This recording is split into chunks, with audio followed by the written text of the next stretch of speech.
All right, y'all. I know it's been a long time since I did a movie review, and we got a whole lot to get through. So I'm gonna go ahead and skip the YouTube intro, and we're gonna get right into this. It Chapter 2. The first thing I gotta point out is the length of this movie. Bruh, this joint was long as shit.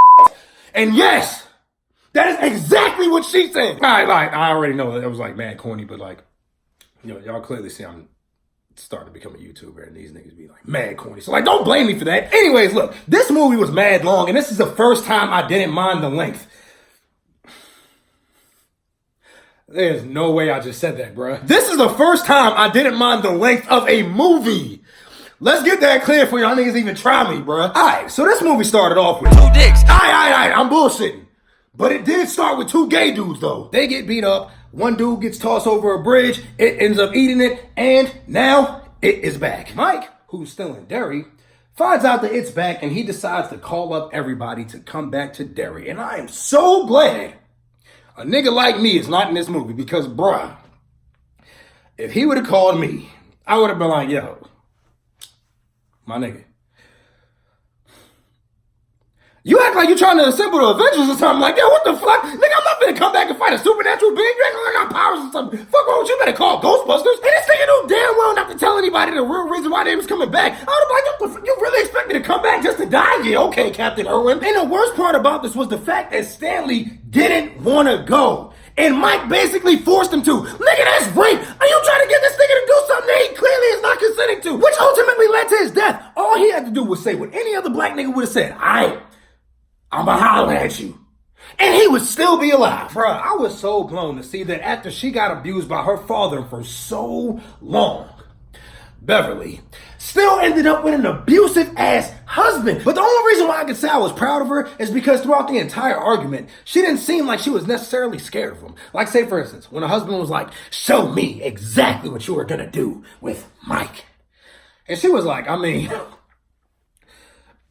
it's a few pages on Pornhub that you can look at, you know what I'm saying? I mean, if you really want to know. Bro, they had this flashback where they show all of the kids making the pact to come back to Derry if it ever comes back. And the first person that they showed, right after Bill said that, was Mike.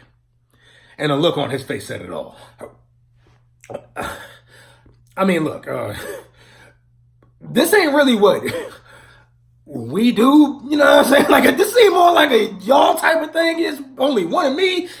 I think y'all can pretty much get the picture, you know what I'm saying? I am not coming back. Like, yo, what? Bro, that's exactly the reason why they chose to keep the black dude in Derry. Because they know damn well ain't no black people finna come back to die. So anyways, they all meet up to have dinner. They're getting acquainted, getting to know each other all over again, and Bill and Bev are talking. While they're talking, Bill was like, it's just crazy, you know, all of these people and memories I don't even remember forgetting.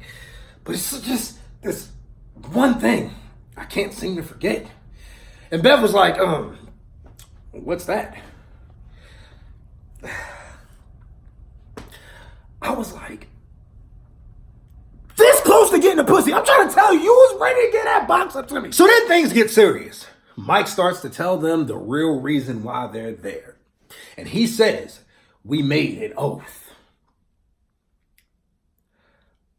That wasn't even in court though, bro. Like, you know what I'm saying? None of that shit is real. Fuck you mean, bro? We were teenagers, nigga. Dog, did y'all notice how Bill Stutter came back after Mike told them the real reason why they're back in Derry? Like, if I was Bill, I would have been like, yo, bro, I'm getting the fuck up out of here. You got me fucked up. Anyways, they find out that Stanley's dead, and everybody's like, yeah, fuck that. I'm out. Mike starts talking to Bill, and he says, can I just show you one last thing before I leave? And Bill's like, whoa. As long as it's not your dick, bro. Like, I'm not here to confirm any rumors, you know what I'm saying? Then we got the scene where the little girl gets eaten under the bleachers. And yo, like, I don't want to be the one to say it, but bro, this wouldn't have happened to a black kid. Like, yo, any black mom would have been like, you better sit your narrow ass down. So the little girl was talking to Pennywise, and Pennywise is like, people make fun of me, so I thought that if you couldn't see my face, that you would be my friend. And the little girl was like, people make fun of me too. Really? No, nigga, but I'm pretty sure they make fun of you with that big ass motherfucker head. Fuck you talking about, nigga? Talking about some, they all fuck. No, nigga, you do. Fuck you mean, bro. I bet you do with that big ass motherfucking inflatable hot air balloon dome piece you got. Y'all kind of see how that turned out for her. That didn't really work out too well for her. But she still fries that nigga though. So Mike and Bill go to the library so Mike can show him some things. Yeah, so while they're in the library, Mike drugs this nigga, bruh. Bill started feeling the effects of the water that Mike just gave him. He was like, whoa, Mike, what's in this water? And Mike was like, don't worry, it's just a mineral. And Bill was like, nigga, what the fuck, bruh? I knew it. You're trying to show me your dick. I do not want to see it. I already told you. So Mike and Bill go back to the hotel everyone's at so they can explain to them about the ritual of Chewed and how to stop it. While Mike was explaining everything, I know Bill was like, yo, bruh, you couldn't have just told me just like you telling these niggas, Bill Cosby? What the fuck, bruh? Why did you have to drug me? So then they all go to their old hideout so they can start from the beginning. They go there, they find Stan's artifact, and they go outside to talk. Mike, out of everybody, says, I think we should all split up. Yeah, all right, Fred. No, fuck out of here, bro. What, you finna go with Daphne and Velma? Fuck out of here, nigga. Why are we gonna split up? So they go on a search to go get their artifacts, and one thing I found odd is Bev. Like, how could you not know that old woman was it, bro? Her old ass had to run naked in the background for you to finally realize something is wrong here. And I really need to get some pussy because, like, even when I saw her, I was like, yo, would I? Anyways, after that, we found out that Richie is gay. And Pennywise would not let up on this nigga. Bruh, Pennywise was like, miss me, Richie? I know your little secret. You gay as shit, nigga! Fuck wrong with you, bro? I bet if you was playing Truth or Dare, you play with all niggas and probably do Dare. Fuck you talking about, you gay ass nigga. So Ben has a flashback about when he was younger in school and him and Beverly were talking in class. He mistakes one of her mixed signals. And she says, you really thought I could like a fat ass young Peter Griffin, Newman from Seinfeld, Louis Anderson. You will not leave this platform until you consume all of the confection. Bruce Bogtrotter from Matilda, face ass nigga. Then she turned the Ghost Rider on this nigga, bruh. She fired this nigga up so bad that she had flames coming from her head. So anyways, yeah, this movie's 3 hours long, so let's go ahead and fast forward to when they're inside of its hideout. So they're inside of its hideout, and Richie is trying to get Eddie to stop being scared. So he starts asking him a series of questions. Who killed a clown before they were 14? Me. Who took a knife out of their face and stabbed Bowers with it? Me. Who married a woman 3 times the size of their own body mass? I had to check my track record for a second, you know what I'm saying? I had to make sure I ain't get married before, you know what I'm saying? Because the nigga done slain a few beasts out there, you feel me? So they start the ritual. The dead lights come out and Mike says, don't look into the light. Meanwhile, this nigga's having a staring contest with him like, bruh, did anybody notice this nigga was looking directly into the lights right when he said that? So they perform the ritual. The ritual doesn't work, and they find out Mike's lying.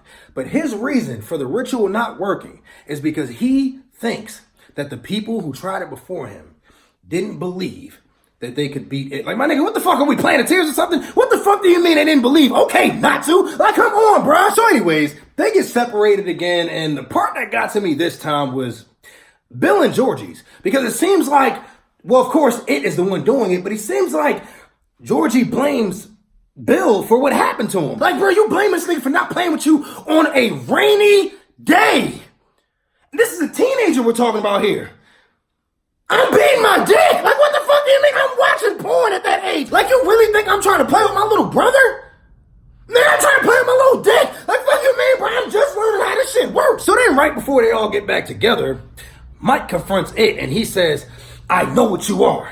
I'm not scared of you anymore. And then it was like, well, I know what you are. Nah, that ass don't even know what he said, bro. Like, if I'm keeping it 100, I really don't remember. But, like, that was the best I can improv, because, look, man, just go with it. So, Eddie dies, but before he dies, he lets everybody know the real way that they can kill it. To fry this nigga the fuck up, bruh. They start baking this nigga, bruh. Dog, this nigga, it was like, I'm the eater of worlds. They was like, nigga, you eat a sperm. Fuck you talking about, nigga? So they kill it by frying this nigga. Bev started homie hopping, and Richie, I don't know if he revealed this or was he just writing it on his own, but bruh, I think him and Eddie was on that side of the rainbow, you know what I'm saying? And if Eddie wasn't, I know damn well he was looking down on Richie like, yo, nigga, why you gonna play me like that? You gonna have everybody out here thinking I done kissed your ass because you wanna write my name on the fucking kissing post, nigga. One thing I gotta address, though, is the fact that Bill gonna ask Mike, why do you think that we remember everything this time around? And Mike gonna say, maybe it's because it's dead. Maybe it's because it didn't happen 27 fucking years ago, nigga. What the fuck you mean, bro? Who the fuck is remembering anything that happened 27 years ago, nigga? This just fucking happened. How the fuck am I gonna forget it? Well, now we're at the end of this video. So, if you enjoyed it, your ass better like it. Like, what the fuck? How you gonna like my video but not like it? Like, nigga, don't be doing that type of bullshit on my page. Don't come over here doing that. We're supposed to be a family here. Y'all should like my shit. If y'all had some shit up, I mean, I gotta get some clout before I can just like your shit. You know what I'm saying? You gotta get some clout. I mean, you know what I'm saying? Like, yo, I'm always fucking up the outros. So, like, let me just drop the phone and do like I normally do. I knew in the beginning I was different. Niggas told me slow down, I wouldn't listen. Put my foot on the gas and now I get it. I look back for my niggas and they was missing. I double back and went and got them.